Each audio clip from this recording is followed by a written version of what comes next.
chapter 41. And it came to pass at the end of 2 full years that Pharaoh dreamed, and behold, he stood by the river. And behold, there came up out of the river 7 well-favored kine, fat-fleshed, and they fed in a meadow. And behold, 7 other kine came up after them out of the river, ill-favored and lean-fleshed, and stood by the other kine upon the brink of the river. And the ill-favored and lean-fleshed kine did eat up the 7 well-favored and fat kine. So Pharaoh awoke, and he slept and dreamed the second time, and behold, 7 ears of corn came up upon one stalk, rank and good. And behold, 7 thin ears, and blasted with the east wind, sprung up after them. And the 7 thin ears devoured the 7 rank and full ears. And Pharaoh awoke, and behold, it was a dream. And it came to pass in the morning that his spirit was troubled, and he sent and called for all the magicians of Egypt, and all the wise men thereof. And Pharaoh told them his dream, but there was none that could interpret them unto Pharaoh. Then spake the chief butler unto Pharaoh, saying, I do remember my faults this day. Pharaoh was wroth with his servants, and put me in ward in the captain of the guard's house, both me and the chief baker.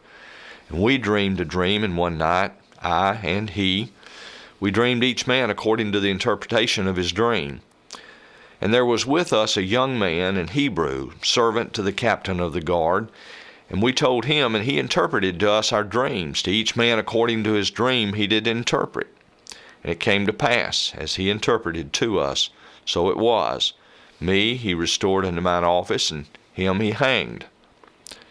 Then Pharaoh sent and called Joseph, and they brought him hastily out of the dungeon, and he shaved himself, and changed his raiment, and came in unto Pharaoh. And Pharaoh said unto Joseph, I have dreamed a dream, and there is none that can interpret it. And I have heard say of thee that thou canst understand a dream to interpret it. And Joseph answered Pharaoh, saying, It is not in me. God shall give Pharaoh an answer of peace. And Pharaoh said unto Joseph, In my dream, behold, I stood upon the bank of the river, and behold, there came up out of the river 7 kine, fat-fleshed and well-favored, and they fed in a meadow. And behold, 7 other kine came up after them, poor and very ill-favored and lean-fleshed, such as I never saw in all the land of Egypt for badness. And the lean and the ill-favored kine did eat up the first 7 fat kine. And when they had eaten them up, it could not be known that they had eaten them, but they were still ill-favored, as at the beginning. So I awoke, and I saw in my dream, and behold, 7 ears came up in one stalk, full and good. And behold, 7 ears withered, thin, and blasted with the east wind, sprung up after them. And the thin ears devoured the 7 good ears. And I told this unto the magicians, but there was none that could declare it to me. And Joseph said unto Pharaoh, The dream of Pharaoh is one. God hath showed Pharaoh what he is about to do. 7 good kine are 7 ears, or 7 years, and the 7 good ears are 7 years. And the dream is one. And the 7 thin and ill-favored kine that came up after them are 7 years, and the 7 empty ears blasted with the east wind shall be 7 years of famine. This is the thing which I have spoken unto Pharaoh. What God is about to do, he showeth unto Pharaoh. Behold, there come 7 years of great plenty throughout all the land of Egypt. And there shall arise after them 7 years of famine, and all the plenty shall be forgotten in the land of Egypt, and the famine shall consume the land. And the plenty shall not be known in the land by reason of that famine following, for it shall be very grievous.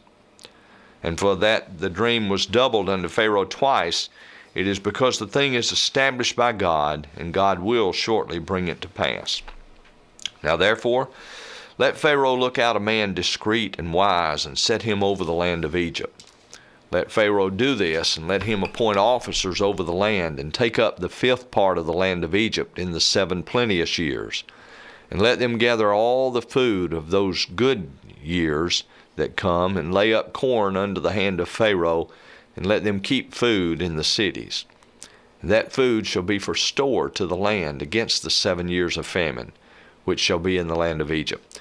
that the land perish not through the famine.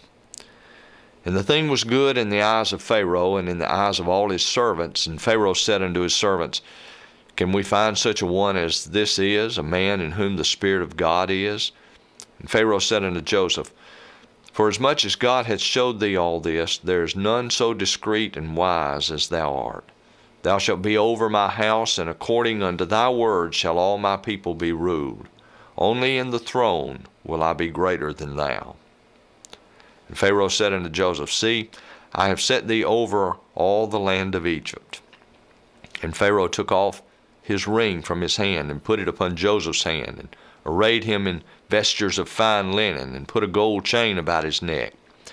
And he made him to ride in the second chariot which he had. And they cried before him, Bow the knee. And he made him ruler over all the land of Egypt. And Pharaoh said unto Joseph, I am Pharaoh, and without thee shall no man lift up his hand or foot in all the land of Egypt. And Pharaoh called Joseph's name Zaphnath-Paaneah, and he gave him to wife Asenath, the daughter of Potiphera, priest of On. And Joseph went out over all the land of Egypt. And Joseph was 30 years old when he stood before Pharaoh, king of Egypt. And Joseph went out from the presence of Pharaoh, and went throughout all the land of Egypt. And in the 7 plenteous years the earth brought forth by handfuls. And he gathered up all the food of the 7 years which were in the land of Egypt, and laid up the food in the cities. And the food of the field which was round about every city laid he up in the same. And Joseph gathered corn as the sand of the sea, very much, until he left numbering, for it was without number. And unto Joseph were born 2 sons before the years of famine came, which Asenath, the daughter of Potiphera, priest of On, have bare unto him. Joseph called the name of the firstborn Manasseh, for God said, He hath made me forget all my toil and all my father's house. And the name of the second called he Ephraim, for God hath caused me to be fruitful in the land of my affliction. The years of plenteousness that was in the land of Egypt